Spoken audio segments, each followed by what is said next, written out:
CBSE board में इस बार option type question आएंगे टर्म फर्स्ट के अंदर, तो उसी के हिसाब से हम इसकी तैयारी शुरू करेंगे। तो पहला चैप्टर जो कि 3 नंबर का होगा, तो उसके 25 मोस्ट इम्पोर्टेंट MCQs आज देखेंगे। पहला ही चैप्टर है मानव भूगोल प्रकृति एवं विषय क्षेत्र। तो इसको दोनों भाषाओं के अंदर हम कवर करेंगे, हिंदी मीडियम और इंग्लिश मीडियम के अंदर। पहला क्वेश्चन, भूगोल का मुख्य उद्देश्य पृथ्वी को मानव के घर के रूप में समझना है, यह कथन किसका है, यानी एक स्टेटमेंट है। Geography, the main motive is to understand earth has the home of man, यानी मनुष्य जहाँ रहता है पृथ्वी पर वह उसका घर है, यह कथन किसका है। तो यह कथन LD स्टाम्प ने दिया है, तो इसका ए ऑप्शन सही होगा। दूसरा क्वेश्चन, मैदान किस भूगोल का मुख्य तत्व है, यानी जो मैदान एलिमेंट है उसको हम किस ज्योग्राफी के अंदर कंक्लूड करेंगे। तो इसमें 2 ऑप्शन हैं, मानव भूगोल और भौतिक भूगोल। मानव भूगोल के अंदर हम जानते हैं कि हम जो भी क्रियाएं, एक्टिविटीज़ मनुष्य के द्वारा की जाती हैं वे सम्मिलित होती हैं। और भौतिक भूगोल +1 के अंदर हम पढ़ कर आए हैं, जो भी एक्टिविटी या जो भी निर्माण अर्थ के द्वारा हुआ है, यानी नेचर ने जो भी काम किए हैं। तो मैदान जब हम देखते हैं तो मैदान मनुष्य ने नहीं बनाया है, मैदान प्रकृति की देन है, नेचर की देन है। तो इसको हम भौतिक भूगोल, फिजिकल ज्योग्राफी के अंदर रखेंगे। थर्ड क्वेश्चन, आधुनिक मानव भूगोल का जनक किसे कहा जाता है, यानी जो मॉडर्न ह्यूमन ज्योग्राफी है, प्रेजेंट डे ह्यूमन ज्योग्राफी है, इसका फाउंडर कौन है। तो फ्रेडरिक ड्रेटजेल, इरेटोस्थनीज, LD स्टाम्प और वाइडल डी लाप्लास 4 ऑप्शन है। इसमें इरेटोस्थनीज हमने +1 के अंदर पढ़ा था कि इसको ज्योग्राफी का फाउंडर कहा जाता है। तो इसका सही आंसर होगा फ्रेडरिक ड्रेटजेल। इन्होंने ही आधुनिक मानव भूगोल की जो रचना है वो की थी। इन्होंने एक ग्रंथ भी लिखा था, एंथ्रोपोज्योग्राफी। तो हमारा 5वां क्वेश्चन यही है, एंथ्रोपोज्योग्राफी किसकी रचना है। तो ये फ्रेडरिक ड्रेटजेल की रचना होगी। मानव भूगोल संबंधित है, human geography is related with क्रमबद्ध भूगोल और प्रादेशिक भूगोल, यानी सिस्टमेटिक ज्योग्राफी और रीजनल ज्योग्राफी। ये हम +1 के अंदर पढ़ कर आए हैं कि ज्योग्राफी सब्जेक्ट को पढ़ने के 2 तरीके हैं, सिस्टमेटिक होता है और एक रीजनल होता है। तो ह्यूमन ज्योग्राफी जब हम पढ़ते हैं तो वो क्रमबद्ध भूगोल के अंदर आता है, सिस्टमेटिक ज्योग्राफी के अंतर्गत। 6th क्वेश्चन, आदिमानव की अपेक्षा पर्यावरण की शक्तियों की प्रधानता स्वीकार करने वाला दर्शन है, यानी अर्ली मैन। और जब हम एनवायरनमेंट का कंपैरिजन करें तो एनवायरनमेंट को ज़्यादा स्ट्रॉन्ग बताता है, जो फिलॉसफी है या जो थॉट है, जो विचारधारा है, तो वो कौन सी होगी। तो इसको हम पर्यावरणीय निश्चयवाद कहते हैं, एनवायरमेंटल डिटर्मिनिज्म, यानी एनवायरनमेंट स्ट्रॉन्ग है ह्यूमन के मुकाबले। तो ऐसी स्थिति, जो ये कंडीशन है, वो प्राचीन समाजों के अंदर देखी जाती थी। 7th, मानव विकास की संभावनाओं को परिलक्षित करने वाला दर्शन है, यानी ह्यूमन डेवलपमेंट जहाँ हो सकती है, संभावना है, पॉसिबिलिटी है, तो उसको हम किसके अंदर, किस थॉट के अंदर रखेंगे। वो क्या होगा, संभववाद होगा, पॉसिबिलिज्म होगा। कौन सा तत्व भौतिक पर्यावरण से संबंधित नहीं है, यानी कौन सा एलिमेंट फिजिकल ज्योग्राफी से रिलेट नहीं होता। तो क्लाइमेट है, क्लाइमेट सीधी संबंधित है। ऊंचावच, रिलीफ भी संबंधित है। जल, ये भी भौतिक पर्यावरण है, लेकिन कृषि मनुष्य करता है, तो ये भौतिक पर्यावरण से संबंधित नहीं है, ये मानवीय पर्यावरण से संबंधित है। मानव ने रचना की है कृषि की। पर्यावरण निश्चयवाद और संभावनावाद के बीच की विचारधारा होती है, यानी एनवायरमेंटल डिटर्मिनिज्म और पॉसिबिलिज्म के बिल्कुल बीच की जो थॉट है उसके हम क्या कहते हैं, क्या नव निश्चयवाद है, या आधुनिक निश्चयवाद है, या वैज्ञानिक निश्चयवाद। तो ये तीनों एक ही चीज़ हैं। तो इसका आंसर होगा उपरोक्त सभी, चारों ही ऑप्शन, तीनों ही ऑप्शन सही हैं। इसका एक नाम और भी होता है, रुको और जाओ निश्चयवाद, स्टॉप एंड गो डिटर्मिनिज्म, यानी रुको और पहले देखो कि क्या परिस्थितियाँ अनुकूल हैं, प्रकृति आज्ञा दे रही है, फिर हम विकास कर सकते हैं। प्रकृति पर उसके आदेशों का पालन करके ही विजय प्राप्त की जा सकती है, यह कथन किसका है? तो यह कथन फ्रांसिस बेकन ने दिया है। और नवनिश्चयवाद की संकल्पना किसने दी? नियो डिटर्मिनिज्म जो थॉट है वो किसकी देन है? तो ग्रिफिथ टेलर ने इसको दिया है। ये क्वेश्चन कई बार एग्जाम के अंदर पूछा जा चुका है।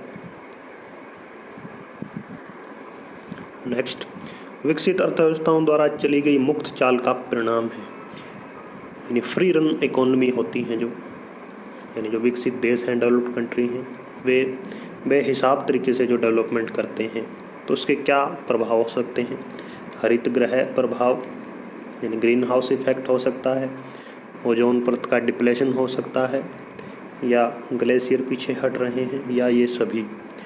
तो जो भी हम बेहिसाब तरीके से जब भी डेवलपमेंट करते हैं तो पर्यावरण को नुकसान होता है, तो ये सभी नुकसान हैं। तो इसका ऑप्शन डी, उपरोक्त सभी। इसके अंदर और भी हम कुछ जोड़ सकते हैं, ग्लोबल वार्मिंग है, या अन्य गैसों का, या पोल्यूशन है, ये सब जोड़ सकते हैं। 13, कौन सा तत्व सांस्कृतिक पर्यावरण का भाग नहीं है, यानी जो कल्चरल इन्वायरमेंट है जो मनुष्य ने बनाया है उसका हिस्सा नहीं है? तो गांव मनुष्य ने बनाए हैं, शहर बनाए हैं, बंदरगाह बनाई है, क्लाइमेट मनुष्य ने नहीं बनाई, तो ये कल्चरल के अंदर नहीं आता। अग्नि की खोज में सहायता की है, फायर की जो डब हुआ है खोज, उसके अंदर गुरुत्वाकर्षण, घर्षण, डीएनए या गति के नियम। तो गुरुत्वाकर्षण से अग्नि का कोई संबंध नहीं होता, डीएनए से भी नहीं होता, और गति के नियम है, एरोडायनेमिक्स है जो, उससे भी अग्नि रिलेटेड नहीं है, लेकिन घर्षण से अग्नि की खोज हुई है। प्रारंभिक उपनिवेश युग की विशेषता थी, यानी जो अर्ली कॉलोनियल पीरियड था उसकी खोज, उसकी विशेषता क्या थी? नए क्षेत्रों की खोज और अन्वेषण, नए नए एरियाज़ जो खोज किए गए उनका फिर विवरण दिया गया, या किसी प्रदेश की विलक्षणता, यूनिकनेस क्या है किसी रीजन की, या मात्रात्मक क्रांति का दौर था, या बृहत सामान्यीकरण जनरलाइजेशन हुआ। तो चूँकि यह प्रारंभिक उपनिवेश युग है, शुरू के अंदर उपनिवेश युग, जब उपनिवेश नहीं थे, शुरू ही हुए थे, जैसे इंग्लैंड ने जब अन्य देशों पर जो आक्रमण किया तो पहले उन देशों की क्या है, खोज भी करनी पड़ी थी, तो इसका ए ऑप्शन सही होगा। 16, भूगोल का वर्णन नहीं करता है, समाकलनात्मक अनुशासन यानी इंटीग्रेटिव डिसिप्लिन, मानव और पर्यावरण के बीच अंतर संबंधों का अध्ययन, ह्यूमन और इन्वायरमेंट के बीच जो इंटरडिसिप्लिनरी रिलेशन है, या द्वैतता पर आश्रित, द्वैतता यानी ड्यूलिज्म, या प्रौद्योगिकी के फलस्वरूप मॉडर्न टाइम में ये रिलेटेबल नहीं है। तो भूगोल का वर्णन नहीं करता, तो भूगोल खुद एक समाकलात्मक विषय है, तो ये तो वर्णन करेगा। मानव और पर्यावरण के बीच अंतर संबंधों का अध्ययन भूगोल करता है, भूगोल खुद द्वैतता पर आश्रित है, और ये ऑप्शन गलत होगा क्योंकि आज तो काफ़ी ज़्यादा प्रासंगिक है। तो इसके अंदर एक शब्द आया है द्वैतता, ड्यूलिज्म, ये भी एक बहुत इंपॉर्टेंट शब्द है, यहाँ से भी क्वेश्चन पूछा जा सकता है, तो अपने टीचर की सहायता से इस शब्द को आप क्लियर करें। जनसंख्या भूगोल का संबंध किस सामाजिक शास्त्र से है? पॉपुलेशन ज्योग्राफी को आप कहाँ ऐड करेंगे? तो अर्थशास्त्र से नहीं होगा, हिस्ट्री से भी नहीं होगा, एग्रीकल्चर साइंस से भी नहीं होगा, तो इसको हम जननांकी यानी डेमोग्राफी के अंदर रखेंगे। मार्क्सवादी विचारधारा है, जो मार्क्स इन थॉट है, कार्ल मार्क्स का दिया हुआ है, वो क्या है? क्या वो मानवतावादी है, या अमूलवादी है, या व्यवहारवादी है, या इनमें से कोई नहीं? तो मानवतावादी और व्यवहारवादी वह थॉट नहीं है, वह क्या है? अमूलवादी है, रेडिकल थॉट है। पर्यावरणीय निश्चयवाद देखा जा सकता है, पर्यावरण निश्चयवाद आप कहाँ देख सकते हैं? एनवायरमेंटल डिटर्मिनिज्म, भारत के उत्तर पूर्वी देश हैं, जो भारत के जो स्टेट हैं, ईस्टर्न और नॉर्दर्न पार्ट के अंदर मणिपुर है, उड़ीसा है उस तरफ, ये चंडीगढ़, नई दिल्ली, हरियाणा। तो ये जो स्टेट्स हैं ये अभी भी क्या है, काफ़ी रिमोट एरिया के अंदर हैं, यानी उतनी ज़्यादा कनेक्टिविटी बाकी इंडिया के साथ इनकी नहीं है। अभी भी इन्हें रेलवे लाइंस के द्वारा जोड़ा जा रहा है, क्योंकि ये पहाड़ी क्षेत्र हैं, जंगलों से भरे हुए हैं। तो यहाँ पर जो स्थिति है वो इन्वायरमेंटल डिटर्मिनिज्म की है, पर्यावरण ज़्यादा हावी है, मनुष्य ने उधर तकनीक का विकास इतना नहीं किया है। और लास्ट, संभववाद का उदाहरण नहीं है, पॉसिबिलिज्म का एक एग्जाम्पल नहीं होगा इन चारों में से। प्रकृति की प्रचंडता से भयभीत होना, यानी नेचर से डरना, स्पेस ट्रैवल, वनों को साफ करना, या टूरिज़्म। तो पॉसिबिलिज्म के अंदर हम समझते हैं पॉसिबिलिज्म क्या था, संभावनाएं थी विकास होने की। तो अंतरिक्ष यात्रा में तो विकास हो चुका है, तभी हम अंतरिक्ष में जा सकते हैं। वनों को साफ कर रहे हैं मशीनों के द्वारा। पर्यटन भी तभी होता है जब विकास हो।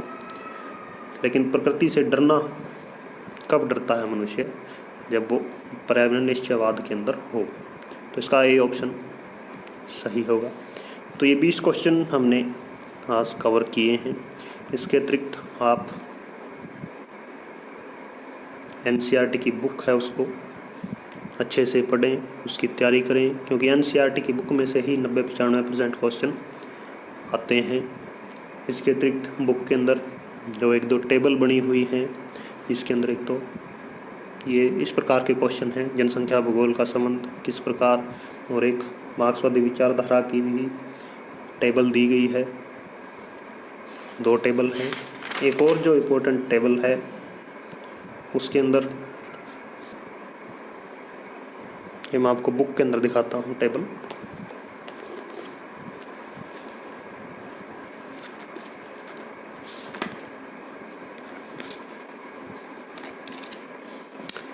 जिसमें मानव भूगोल की जो अवस्थाएं हैं प्रणोद दिए गए हैं, इसमें से एक क्वेश्चन आने की पूरी संभावना है।